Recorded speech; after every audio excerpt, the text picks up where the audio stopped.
تو وہ شان محمدی ہے، اور اس میں بھی کسی کے مراتب بیان کیے جائیں تو وہ شان قادریت ہیں۔ اور یہ آج کل کی بات نہیں ہے، بلکہ یہ روز ازل سے اس بات کی تائید ہے کہ حضرت آدم علیہ السلام فرماتے جب جنت میں سے میں زمین پر اتار دیا گیا، اور ایک وقت کے مقررہ کے بعد جب حضرت مریم یہ حضرت حوا سے میری ملاقات ہوئی، اور اس ملاقات کے بعد آپ فرماتے ہیں کہ جب نور محمدی یعنی شان محمدی کا ظہور ہونے والا تھا، یعنی یہ میری پیشانی سے منتقل ہو کر حوا کی رحم میں منتقل کیا جانے والا تھا، تو اللہ نے انتظام یہ کیا۔ پتہ یہ چلا میلاد مصطفیٰ زمین پر آنے کے بعد بھی ہم اکثر سنتے ہیں جنت میں نکاح ہوا، یقیناً جنت میں نکاح ہوا، دو رائے نہیں۔ حضور کے اوپر درود و سلام پڑھنے کے بعد یہ مہر جو مقرر ہوا، یقیناً یہ کائنات جو بسی ہیں یہ اسی درود اور یہ درود پاک کی برکتیں ہیں، رسول اللہ اور آل رسول اللہ پر درود بھیجنے کی برکتیں ہیں۔ لیکن زمین پر آنے کے باوجود بھی حضرت آدم اور حوا کی جب ملاقات ہوتی ہے، اس وقت رب قدیر نے صرف جنت کے لیے انتظام نہ کیا بلکہ زمین پر بھی شان محمدی کا جھنڈا گاڑ دیا۔ اور حضرت آدم علیہ السلام فرماتے جب میں زمین پر آ گیا، اور ایک زمانے کے بعد جب حضرت حوا سے میری ملاقات کرائی گئی اور ہم دونوں میدان عرفات میں ملے، تو میں نے یہ دیکھا کہ میرے آگے پیچھے دائیں بائیں ہزاروں فرشتے کی تعداد ہے جو ہر وقت میری پہرے داری فرماتی۔ اور جب میں نے یہ دیکھا تو میں نے اپنے رب کی بارگاہ میں عریضہ پیش کیا، تو فرمایا آدم جیسے جنت میں یہ فرشتے نور محمدی کے لیے تمہارے ساتھ ساتھ تھے، یہ زمین پر بھی تمہارے لیے اسی مقصد کے لیے ہیں۔ ایک دن فرماتے ہیں عجیب اتفاق ہوا، میں تنے تنہا جلوہ فگن تھا۔ آدم علیہ السلام بیان کرتے ہیں کہ میں تنے تنہا جلوہ فگن تھا، اچانک میں نے کیا دیکھا کہ میرے سامنے جو ہے عجیب و غریب معاملات پیش آئے۔ ان عجیب و غریب معاملات میں سے آپ نے بیان کیا 70,000 فرشتوں کے ساتھ حضرت جبریل علیہ السلام روئے زمین پر آتے ہیں، اور میرے سامنے ہی جہاں کوئی تصور یہ نہ تھا وہی فوری طور پر ایک بہترین باغ لگایا گیا، اس باغ کے اندر ایک بہترین نہر جاری کر دی گئی۔ اور جب جبریل علیہ السلام کو اتنی فرشتوں کی تعداد کے ساتھ میں نے پوچھا اے جبریل یہ کس چیز کی آمد کی برکت ہے کہ آپ اتنے فرشتوں کے ساتھ آئے ہیں، اتنی تعداد کے ساتھ آئے ہیں؟ کہا نور محمدی کا جو ظہور ہونے والا ہے، نور محمدی کا جو آج دوسری جگہ انتخاب ہونے والا ہے، اس کی یہ تیاریاں ہیں۔ آدم علیہ السلام فرماتے ہیں میرے دیکھتے ہی دیکھتے باغات بھی لگائے گئے، نہریں بھی لگائی گئی، اور اس کے ساتھ ساتھ پھل پودے بھی لگائے گئے، اور بڑا انتظام ہوا۔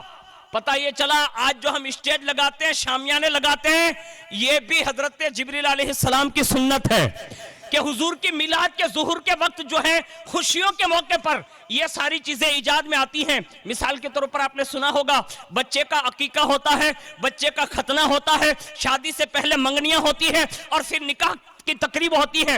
ان ایام میں ہم جو شکرانے کے طور پر میلاد مناتے ہیں یہ حضرت آدم علیہ السلام کے زمانے سے جاری ہیں۔ جب یہ نہر جاری ہو گئی، باغ بگیچے لگ گئے، میں نے کیا دیکھا کہ اسی وقت حضرت جبریل علیہ السلام نے جنت سے ایک پھل لا کر میرے سامنے پیش کیا اور فرمایا کہ بابا آدم اسے پہچانتے ہیں؟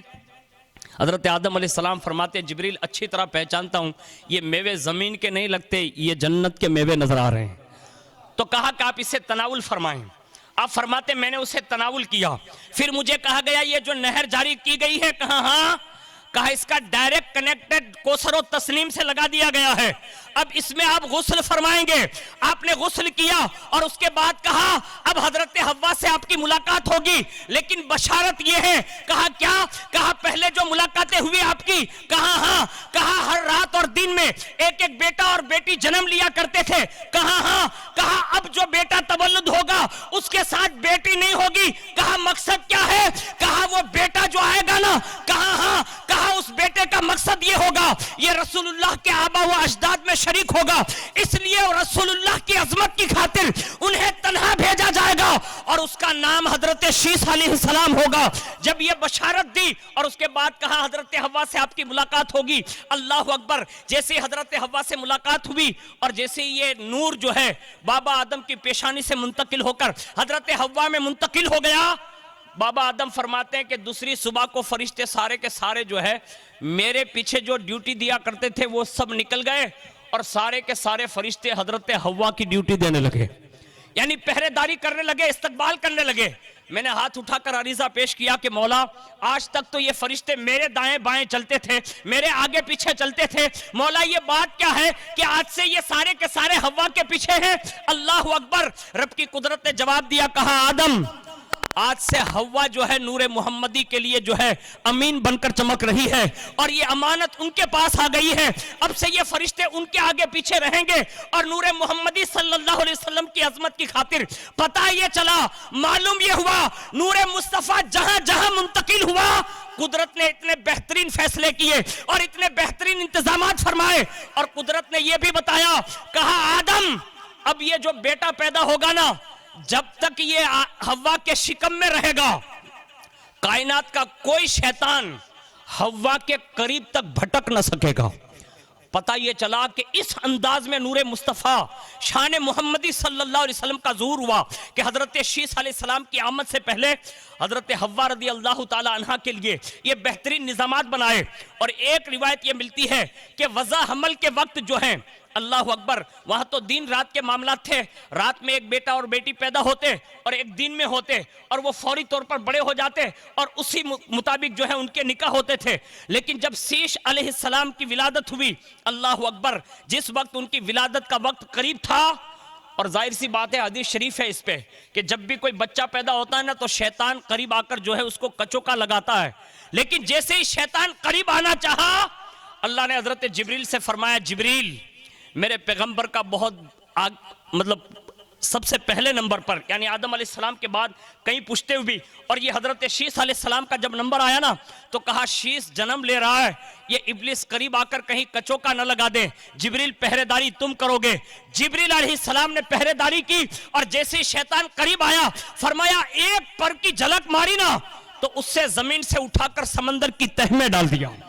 یعنی یہ شان رہی کہ نور محمدی صلی اللہ علیہ وسلم کے ظہور کی، اور جس کو بھی یہ میسر آیا، یہاں تک کہ یکے بعد دیگرے یہ جب منتقل ہوتے ہوتے حضرت شیخ عبد المطلب رضی اللہ تعالیٰ عنہ تک منتقل ہوتے ہوئے آیا نا تو اللہ نے ہر اپنے زمانے کے جتنے بھی رسول اللہ کے آبا و اجداد رہے اس میں کئی خصوصیات میں سے ایک خصوصیات یہ رہی کہ رسول اللہ کے جتنے آبا و اجداد گزرے اللہ نے سب کو سرداری عطا فرمائی، اور اس وقت بھی امت کا کوئی خیر خواہ رہا تو وہ وہی رہا جن کی پیشانیوں میں نور محمدی گردش کرتا رہا، یعنی یہ زمانے کے بڑے لوگ رہے۔ اور جب شیخ عبد المطلب کی پیشانی میں جب یہ نور منتقل ہو گیا اور جب آپ جوانی کی دہلیز کو پہنچے تو آپ نے بھی بڑے عجیب و غریب معاملات دیکھے، اس میں سے چند یہ ہیں کہ آپ کے جسم سے کستوری کی خوشبو آیا کرتی، اور باقاعدہ جہاں سے گزر جاتے لوگ پہچان لیتے کہ شیخ عبد المطلب کا گزر ہوا۔ حضرت شیخ عبد المطلب فرماتے ہیں کہ میں بالکل جوانی کی دہلیز پر تھا، ایک رات میں سو رہا تھا، اچانک میری آنکھوں میں کسی نے سرما لگا دیا، اور پھر فرماتے ہیں کہ میرے بالوں میں کسی نے کنگھی کر دی، تیل لگا دیا، اور اس انداز میں مجھے تیار کر کے صبح میں نے جب اٹھ کر دیکھا نا تو میں اس انداز میں تیار ہوں۔ میں نے اپنے بابا سے کہا اور جیسے اپنے گھر والوں سے بات کی، ان لوگوں نے اس زمانے کے اعتبار سے جو خوابوں کی تعبیر بتاتے تھے ان کے پاس گئے، اور جب یہ بات کہی نا تو فرمانے لگے کہ اب شیخ عبد المطلب کا جو ہے نکاح کا وقت قریب ہے، اب ان کا نکاح کر دیا جائے، یعنی اس شان سے یہ اشارے ہوئے۔ اور شیخ عبد المطلب رضی اللہ تعالیٰ عنہ کے ظاہری زمانے میں ایک دو واقعات نہیں سینکڑوں واقعات ہیں کہ آپ کے ظاہری دور میں نور مصطفیٰ نے وہ جلوے دکھائے کہ جب بھی امت پر مصیبت آتی لوگ کسی اور کو نہیں لے جاتے، رسول اللہ کے دادا کو لے جاتے، سامنے رکھ کر دعا کرتے، اللہ نور محمدی کی برکت کی وجہ سے ان کے مصائب اور تکلیفوں کو دور فرما دیتا۔ اب پتہ یہ چلا کہ یہ امت میلاد کیوں مناتی ہے۔ میلاد کا سب سے بڑا فائدہ یہ ہے، ایک تو حضور کا ذکر کرنے کا موقع، ایک تو حضور کا ذکر سننے کا موقع، ساتھ ساتھ میں یہ محفلوں میں بظاہر ہماری اور آپ کی تعداد کم ہوتی ہے، لیکن جہاں رسول اللہ کا ذکر ہوتا ہے نا وہاں فرشتوں کی تعداد بڑی تعداد ہوتی ہے، اور اس کو ہماری آنکھیں دیکھ نہیں سکتی۔ اس پر میں ضمناً ایک روایت سنا دوں تاکہ آپ کو حضور صلی اللہ علیہ وسلم کی شان محمدی سمجھ میں آئے کہ ہم جن کے امتی ہیں۔ اس امت کے حوالے سے لکھا ہے کہ کم و بیش 70 انبیاء کے قریب انہوں نے یہ دعائیں مانگی ہے کہ اے اللہ کاش ہمیں بھی امت محمدیہ میں پیدا کیا جاتا، یعنی 70 سے زائد پیغمبروں کے نام ہیں، اور جو پیغمبر خاص کر کے حضرت ادریس علیہ السلام آج بھی جنت میں ہیں، لیکن جنت میں پہنچنے کے بعد بھی انہوں نے جنت میں رہتے ہوئے بھی تمنا کی تھی کہ کاش اللہ مجھے بھی امت محمدیہ میں پیدا فرماتا. تو یہ اللہ رب العزت کا خاص کرم ہے. لیکن سنیں کہ شان محمدی صلی اللہ علیہ وسلم کا ظہور سنیں کہ اللہ تعالیٰ نے حضور صلی اللہ علیہ وسلم کی برکتوں سے سینکڑوں لوگوں کو یہ نعمت عطا فرمائی. خاص کر کے حضور کے نام کی یہ برکت ہے کہ آسمان میں جب آپ شب معراج تشریف لے گئے تو ایک آسمان میں ایسے فرشتے دیکھے کہ جن کی نورانی صورتیں، جن کا اٹھنا بیٹھنا چلنا پھرنا اور اتنی بہترین جماعت دیکھی نا، تو حضور نے ازراہ تعجب پوچھا، کہا جبریل فرشتے تو سارے آسمان کے میں نے دیکھے، یہ فرشتوں کی خصوصیت کیا ہے کہ ان کی پیشانیوں سے جو ہیں نور کی شعائیں نکل رہی ہیں، ان کا اٹھنا بیٹھنا ایسا لگ رہا ہے کہ جیسے اللہ کے خاص مقرب فرشتے لگتے ہیں. کہا یا رسول اللہ مقربین تو کوئی اور ہیں، یعنی ملائے اعلیٰ کے فرشتے ہیں جو عرش اعظم اور کرسی کو اٹھائے ہوئے ہیں. لیکن یہ طبقہ جس کو آپ نے دیکھا ہے نا، ان کی ایک خصوصیت یہ ہے کہ جس پر آپ نے یہ تعجب فرمایا تو عریضہ پیش کیا، یا رسول اللہ ان فرشتوں کی خصوصیت یہ ہے کہ ساتوں آسمان اور زمین کے فرشتوں میں اگر بزرگ فرشتے، یعنی جس کو ہم اپنی زبان میں یوں کہہ سکتے ہیں، حالانکہ ہر فرشتہ معصوم ہے، لیکن جبریل علیہ السلام کی بزبان ان کے قول کے عرض کیا کہ یا رسول اللہ فرشتوں میں بھی اگر کوئی معزز، یعنی تصوف کی دنیا جس کو کہتے ہیں، صوفی جس کو کہتے ہیں، یعنی فرشتوں میں بھی اگر کوئی معزز فرشتے جانے جاتے ہیں تو یہ فرشتوں کی جماعت جانی جاتی ہے. یعنی مراتب اور فضائل جو فرشتوں کے ہیں، میں ان کو چھوڑ کر بات عرض کر رہا ہوں. یہ جبریل علیہ السلام نے بیان کی، یہ جزئی فضیلت ہے، کہا ان کو خاص فضیلت حاصل ہے. حضور نے فرمایا جبریل اس کی وجہ کیا ہے؟ کہا یا رسول اللہ یہ جب سے پیدا کیے گئے نا، کہا ہاں، کہا تب سے اللہ نے ان کو ایک وظیفہ دیا ہے، یہ وہی وظیفہ کرتے ہیں اور اسی وظیفے کی وجہ سے اللہ نے ان کی قدر آسمان اور زمینوں میں بڑھا دی ہے. کہا جبریل وہ وظیفہ کس نام کا کرتے ہیں؟ کہا یا رسول اللہ جب سے یہ فرشتے پیدا ہوئے ایک ہی تسبیح پڑھتے ہیں، محمد الرسول اللہ، محمد الرسول اللہ، محمد الرسول اللہ. پتہ یہ چلا فرشتوں میں بھی عزت کی نگاہ سے انہیں دیکھا جاتا ہے جو ہر وقت رسول اللہ کے نام کی تسبیح پڑھا کرتے ہیں. تو یہ رسول اللہ کے نام کی برکت ہے جو فرشتوں کو بھی میسر ہے. اس طرح ساری کائنات کو حضور کی فضیلتیں اور ان کی برکتیں نصیب ہیں. آج بھی امتی کو چاہیے کہ جب بھی کوئی نعمت ملے نا تو حضور کا ذکر کر لیا کریں، اس لیے کہ حضور نے ہمارے لیے بڑی آسانیاں پیدا فرما دی. خاص کر کے حضور کا آنا ہی ہمارے لیے سب سے بڑی آسانی ہے، ورنہ ہمارے گناہ کیسے ہیں. حضرت جنید بغدادی رحمت اللہ علیہ سے کسی نے پوچھا تھا، کہا آپ یہ بتا سکتے ہیں کہ ابھی ہونا کیا چاہیے؟ تو جنید بغدادی جیسا اس وقت کا تصوف کا مالک، جسے سید الطائفہ کہا گیا، فرمانے لگے کہ آج ہمارے عمل ایسے ہو گئے ہیں کہ زمین کو پھٹ جانا چاہیے اور ہم سب کو اندر ڈوب کر مر جانا چاہیے. یعنی یہ سے عمل ہے. امام حسن بصری کے زمانے میں کسی نے پوچھا تھا، کہا مسلمان کہاں گئے؟ تو کہنے لگے، کہا سارے کے سارے قبرستان چلے گئے. کہا دین کہاں رہ گیا؟ تو فرمایا کتابوں میں رہ گیا. یعنی ان کے زمانے میں انہوں نے یہ الفاظ کہے ہیں. اب میں اس دور کی بات تو نہیں کرتا، لیکن میں ایک ایگزامپل دیتا ہوں. آج ہماری اور آپ کی کیفیت بھی ایسی ہی ہے کہ آدمی کبھی کبھی خوشی کے موقع پر ساری چیزیں بھول جاتا ہے. شریعت کیا ہے؟ یہ ساری چیزیں پسے پشت ڈال دی جاتی ہیں، لیکن اللہ جسے توفیق دیتا ہے اور اگر وہ ذکر مصطفیٰ کر لیں تو پھر اس پر کرم کشائی کیسی ہوتی ہے. اگر وہ ذکر غوث اعظم کر لیں تو لوگ یہ سمجھتے ہیں کہ یہ خوشیوں میں حضور کا ذکر کرنے کی برکت کیا ہے. ہم نے اور آپ نے سمجھا ہی نہیں کہ حضور کے ذکر کی برکتیں یہاں تو ہے ہی، لیکن جو قبر سے لے کر میدان محشر تک جو ملنے والی ہے نا، دنیا آج بھی اس کا تذکرہ کرتے نہیں تھکتی ہے. اور اس کی میں چند مثالیں آپ کے سامنے پیش کر دوں. ایک تو یہی ہے، حضور کے ذکر کی سب سے بڑی جو فائدے والی بات ہے، صحابہ آپس میں تذکرہ کرتے تھے قرآن کی آیتوں کے بارے میں. تابعین، اہل بیت، ائمہ اہل بیت، یہ بھی. کسی نے پوچھا، کہا کہ آپ قرآن کی کون سی آیت کو سب سے بہترین آیت تصور کرتے ہیں؟ حالانکہ قرآن کی ہر آیت بہتر ہے، لیکن ایک ذوق ہوتا ہے نا کہ کس آیت پر تمہیں زیادہ ایک الگ فیلنگ ہوتا ہے. تو فرمانے لگے، کسی نے کہا کہ وَمَا أَرْسَلْنَاكَ إِلَّا رَحْمَةً لِّلْعَالَمِينَ، کسی نے کہا لَا تَقْنَطُوا مِن رَحْمَةِ اللَّهِ، کسی نے کہا إِنَّا أَعْطَيْنَاكَ الْكَوْثَرَ. سب نے اپنے اپنے مزاج اور طبیعت کے مطابق جو بھی ان کا ذوق اور اس کا جنون تھا، عشق تھا، سب نے کہا. لیکن ایک کھڑے ہو کر کہتے ہیں، مجھے سب سے اچھی کوئی آیت لگتی ہے نا جو سب سے زیادہ مجھے سکون دیتی ہے. کہا وہ کون سی ہے؟ تو فرمانے لگے وَلَسَوْفَ يُعْطِيكَ رَبُّكَ فَتَرْضَىٰ.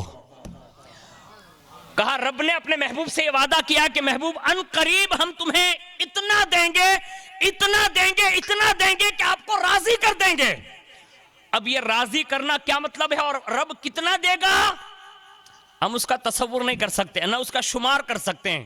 لیکن صرف رب کی عطا پر تذکرہ کریں نا تو اس سے بڑھ کر اور کیا ہو سکتا ہے کہ رسول اللہ کو سب سے اعلیٰ مقام یہ دیا کہ سید المرسلین بنا کر بھیجا, خاتم النبیین کا تاج زرین دے کر بھیجا کہ محبوب تیری آمد کے بعد اب کوئی پیغمبر نہیں آ سکتا, کوئی نبی نہیں آ سکتا. نبوت کا دروازہ بند کر دیا اور پھر فیضان نبوت کے ذریعے پھر فرمایا محبوب صرف اس عطا پر ہی بند میرا دروازہ ہوگا, بلکہ تیری امت میں کسی کو صدیق اکبر بنا کر بھیجوں گا, فاروق اعظم بنا کر بھیجوں گا, عثمان غنی بنا کر بھیجوں گا, شیر خدا بنا کر بھیجوں گا, حسنین کریمین بنا کر بھیجوں گا, اور تیرے ہی گھر میں کائنات میں تمام جنتی عورتوں کی سردار بنا کر تمہیں کائنات فاطمہ الزہرا بنا کر بھیجوں گا. یہ ساری عطائیں, لیکن سب نے اپنے مزاج کے مطابق حضور پر جو اللہ کی عطائیں یہ سب نے بیان کی. لیکن حضور نے دو جملے میں یہ بات کہہ دی, فرمایا اللہ عطا کرتا ہے اور میں تقسیم کرتا ہوں. پتہ یہ چلا اللہ ساری عطائیں جو ہے نا سب سے پہلے گنبد خضرا پر آج بھی نازل فرماتا ہے, اور گنبد خضرا سے ہی سب تقسیم ہوتا ہے. لیکن ان تقسیم کاروں میں ایک صحابی رسول نے کہا مجھے یہ آیت اچھی لگتی ہے. کہا کیوں؟ کہا کہ میں نے تفسیر میں پڑھا, حضرت ابن عباس فرماتے ہیں, یا حضرت امام جعفر صادق کا قول ہے, فرماتے ہیں کہ اس آیت کو صحابہ اور ائمہ اہل بیت نے اس لیے چنا کہ جب حضور سے اس آیت کے بارے میں پوچھا گیا کہ حضور آپ کا رب کہتا ہے کہ آپ راضی ہو جائیں گے, اتنا دوں گا, محبوب آپ فرمائے تو صحیح کہ آپ راضی کب ہوں گے؟ اے امت مصطفیٰ صلی اللہ علیہ وسلم, اے رسول اللہ کے میلاد کے موقع پر آنے والوں, اے جشن قادریت میں شرکت کرنے والوں, رسول اللہ نے اس وقت یہ جملے ارشاد فرمائے, کہا اس وقت تک راضی نہیں ہوں گا جب تک کہ ساری امت کو جنت میں داخل نہیں کرا لیتا. یعنی ساری امت کو جنت میں داخل کرا لوں گا. اس انداز سے پتہ یہ چلا حضور کے میلاد کا سب سے بڑا فائدہ یہ ہے کہ اللہ حضور کو دیتا ہے اور حضور اپنی عطا سے سب میں تقسیم فرماتے ہیں, اور جن کو تقسیم کیا نا انہوں نے پھر اپنی زندگی میں بھی تقسیم فرمایا. آپ اس سے اندازہ لگا سکتے ہیں ہم جن کی ولادت کی شب میں یہاں حاضر ہیں نا, آپ کو میں ایک پتے کی بات بتا دوں, رہتے تھے بغداد معلیٰ یا حما شریف جہاں سے بھی تشریف لائیں, لیکن ایک پتے کی بات بتا رہا ہوں, اللہ نے حضور کو عطا کیا, حضور نے اپنی اہل بیت کو عطا کیا, اور ان کا رزق جو ہے صرف ان کے گھروں تک محدود نہ رکھا بلکہ کائنات میں تقسیم کر دیا. وجہ صرف یہ ہے کہ جس علاقے کے اندر امت بگڑنے لگے اور ان کی رہنمائی کے لیے سب سے پہلا کوئی پہنچتا ہے تو وہ کوئی نہ کوئی رسول اللہ کا شہزادہ ہی پہنچتا ہے. اور یہ کوڑینار کی سرزمین جسے ہم اور آپ صدیوں کے بعد جو دیکھ رہے ہیں نا, یہ جب تشریف لائے ہوں گے نا, یہ جب ان کی ولادت ہوئی, میں ان کی ولادت کا ہی ذکر کر دوں کہ جب یہ دنیا میں تشریف لائے ہوں گے نا تو ظاہر سی بات ہے کہ اللہ نے مقدر میں لکھ دیا, اور مقدر میں لکھا اور جس والد بزرگوار کے یہاں بھیجا نا تو تقسیم یہ کیا کہ یہ رزق اللہ یہاں نہیں رہے گا بلکہ یہ کوڑینار جائے گا. یعنی رسول کی نگاہ میں یہ مقدس شہر تھا اور یہ رسول اللہ کی تقسیم ہے. ہمیں رسول اللہ کی تقسیم پر جتنا چاہے اتنا جشن منانا چاہیے کہ رسول اللہ نے اس وقت تقسیم فرما کر کسی اور صوبے کا انتخاب نہ کیا, گجرات کا صوبہ انتخاب کیا, بالخصوص کوڑینار شریف کا انتخاب کیا, اور سیدنا رزق اللہ نے اس کو اپنا مسکن بنا کر ہم سب قادریوں کے مقدر چمکا دیے. اور آج بھی دنیا فیض اٹھا رہی ہے, بڑے بڑے لوگ فیضہ اٹھا رہے ہیں. اس سے پتہ یہ چلا کہ حضور نے جس کو تقسیم کیا انہوں نے اپنی شان سے بھی تقسیم کیا. میں ان تقسیم کاروں میں رزق اللہ شباوہ کے ایک عظیم المرتبت دادا جس سے پوری دنیا فیض پاتی ہے کہ رسول اللہ کو جو مراتب اللہ رب العزت نے عطا فرمائے, حضور کبھی کبھی اپنے کاشان نبوت میں یعنی پنجے تن پاک جب اکٹھا ہو جاتے تو اکثر کم و بیش میرے پاس 7 روایتیں ایسی موجود ہیں کہ پنجے تن پاک کی گفتگو میں بھی بار بار اگر کسی کا ذکر ملتا ہے تو سیدنا غوث الاعظم دستگیر کا ذکر ملتا ہے. ہاں, ایک مرتبہ حضرت امام حسنین کریمین اور سیدہ کائنات جلوہ فگن ہے, اور جیسے جلوہ فگن ہوئے نا تو حضرت امام حسین رضی اللہ تعالیٰ عنہ کو قریب بلایا اور قریب بلا کر حضور نے فرمایا حسین تم سے ایک سوال ہے. اب ظاہر سی بات ہے نانا نانا ہیں، نواسے نواسے ہیں، اور بڑا پیار تھا، بڑی الفت تھی، سمجھدار ہو گئے تھے، اور کم و بیش کافی عمریں ہو چکی تھی. حالانکہ بڑی عمر نہیں تھی کیونکہ رسول اللہ کے وصال کے وقت جو ہے شہزادوں کی 7 یا 6.5 کے قریب عمریں رہیں. لیکن اس وقت جو ہے شہزادوں کی شان بیان کرتے ہیں نا، کوئی یہ نہ سمجھیں کہ 6 سال اور 7 سال میں بچوں کو سمجھ کتنی آتی ہے. آپ کو میں بتاؤں نا، رسول اللہ کی ہر وہ چیز جو اللہ نے حضور کو دی ہے، حضور نے اپنے فیضان سے اپنے اولادوں میں بھی منتقل کر دی ہے. اور یہ بہت پرانی بات میں عرض کر رہا ہوں. بابا آدم کے بیٹے ہو کر اگر دین رات میں اتنی بڑی عمریں پا لیتے ہیں تو مجھے بتاؤ رسول اللہ کے بیٹے کس شان کے مالک ہو سکتے ہیں. لیکن یہ رب کا حکمت کا فیصلہ تھا. لیکن اس چھوٹی عمروں میں بھی بڑی سمجھ عطا فرمائی تھی، یہاں تک کہ اللہ رب العزت نے شہزادوں کو اس شان کا ذہین بنایا تھا کہ شہزادے جب بڑے ہو گئے نا اور آپس میں دونوں بھائی گفتگو کرتے، دونوں شہزادے تو آپس میں گفتگو کرتے، جب کوئی حدیث کا ذکر چھڑ جاتا نا تو فرماتے ہیں کہا بھائی تم نے یہ بات جو مجھے ابھی بتائی نا، میں نے تم سے پہلے فلاں صحابی سے معلوم کر لیا ہے. یعنی یہ پیشکش کرتے تھے، یعنی علمی ذوق اتنا تھا. لیکن رسول اللہ کی حاضری میں شہزادے جب سمجھدار ہو گئے اور بولنے لگے تو ایک بار فرمایا شہزادے امام حسین سے فرمایا کہا بیٹے میں تم سے ایک سوال کرتا ہوں. اب رسول اللہ کا سوال ہے، شہزادوں کا جواب ہے، اور یہ بڑا پیار تھا. فرمایا بیٹے اگر کوئی دشمن تم سے ٹکرا جائیں، کیا کہا؟ اگر کوئی دشمن تم سے ٹکرا جائیں یعنی تمہارے ساتھ کوئی برا سلوک کر لیں تو مجھے بتاؤ کہ بیٹا کیا کرو گے تم. اب یہ وہ طرز زندگی ہے، تربیت کا انداز ہے. فرمایا بیٹا تم کیا کرو گے؟ اب شہزادے اور اس گود میں پروان چڑھے ہیں جس گود کی شان یہ ہے کہ جس گود کی تو بہت میں بڑی بات کر رہا ہوں، گود کا تو کوئی تصور نہیں کیا جا سکتا. اس گھر کی دہلیز کی یہ شان ہے کہ بے اجازت جن کے گھر جبریل آتے نہیں، بے اجازت جن کے گھر جبریل آتے نہیں. قدر والے جانتے ہیں قدر و شان اہل بیت، اور بے ادب گستاخ فرقے کو سنا دے اے حسن یوں کہا کرتے ہیں سنی داستان اہل بیت. یعنی گود تو بہت بڑی شان کی مالکہ ہیں، لیکن میں دہلیز کے اس پروردہ شہزادوں کی بات کر رہا ہوں جب گود میں پروان چڑھے، مولا کائنات کے کندھوں پر سوار رہے. لیکن اللہ اکبر، اس وقت شہزادوں کا یہ سوال کا جواب دینا بڑا ہی حسین تھا. جیسے امام حسین سے پوچھا نا تو فرمایا نانا اگر کوئی میرے ساتھ برا سلوک کرے گا تو 2 مرتبہ تو معاف کر دوں گا. یہ جملے ارشاد فرمائے. کہا 2 بار چھوڑ دوں گا، معاف کر دوں گا، نہیں بدلہ لوں گا. کہا بیٹا تیسری بار؟ کہا تیسری بار بدلہ لے لوں گا. حضور نے مسکرایا، بات ختم ہو گئی. اتنے میں شہزادے امام حسن کہا بیٹے آپ قریب آ جاؤ. امام حسن کو قریب کیا. قریب کرنے کے بعد ارشاد فرمایا شہزادے حسن آپ بتاؤ. کہا کیا؟ کہا اگر تمہارے ساتھ کوئی برا سلوک کرے تو تم کیا کرو گے؟ اللہ اکبر، بڑے بڑے لوگ ہوتے ہیں.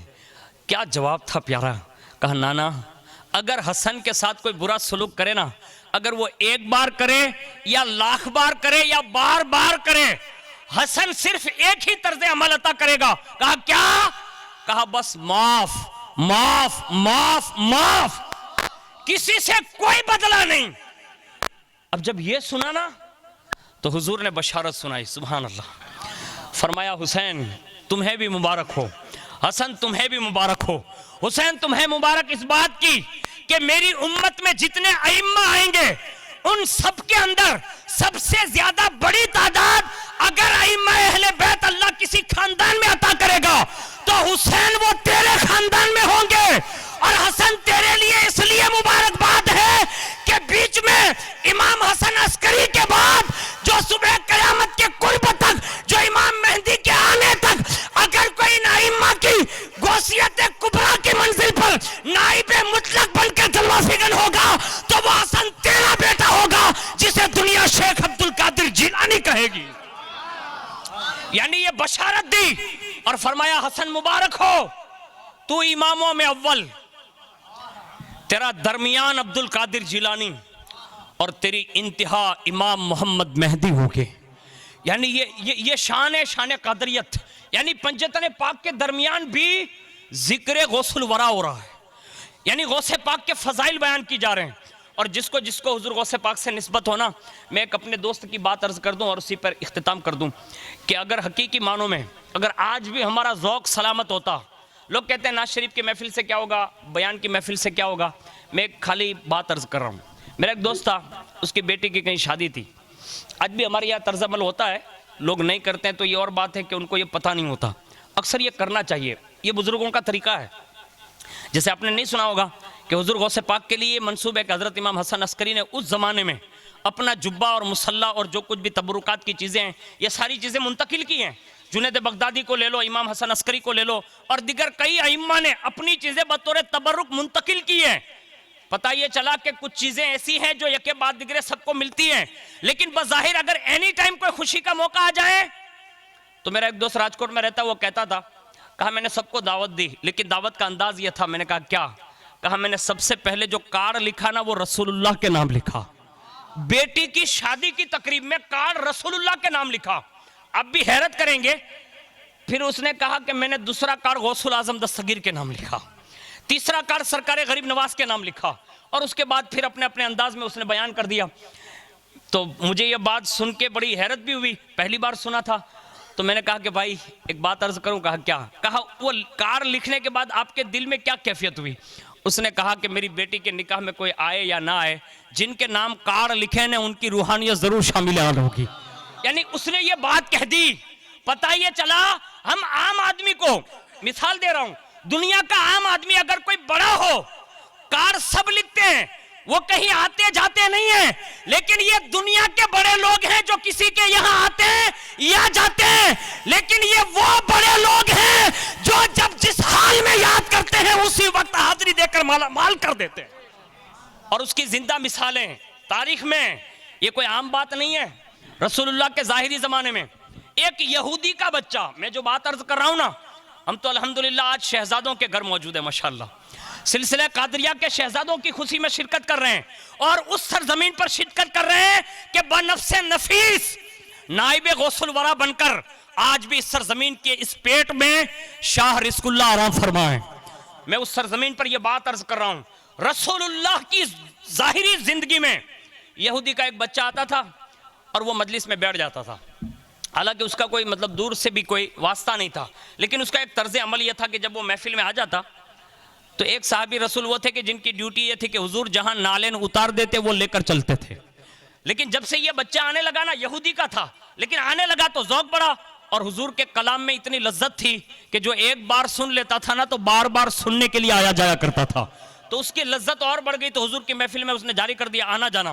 اور جب وہ آنے جانے لگا نا تو ایک دن وہ صحابی رسول سے بات کر لی اور بات کر کے کہا، آپ تو روزانہ مبارک نالین اٹھاتے ہیں. کہا ہاں. کہا میرا مقدر کب چمکے گا، میں تو مذہباً بھی دوسرے مذہب سے تعلق رکھتا ہوں، آپ تو اسی مذہب کے ہیں، آپ کو تو بار بار موقع ملتا ہوگا. یہ محفل میں ایسا کریں کہ جب بھی میں آ جاؤں نا تو نالین آپ چھوڑ دیں گے، وہ نالین میرے حوالے کر دیں گے. اس نے رسول اللہ کی نالین کے حوالے سے عرضی رکھی، صحابی رسول نے قبول کر لی، اور اس کے بعد جیسے حضور نالین اتارتے نا وہ لڑکا لے کے اپنے سینے پر ایسے لے کے بیٹھ جاتا.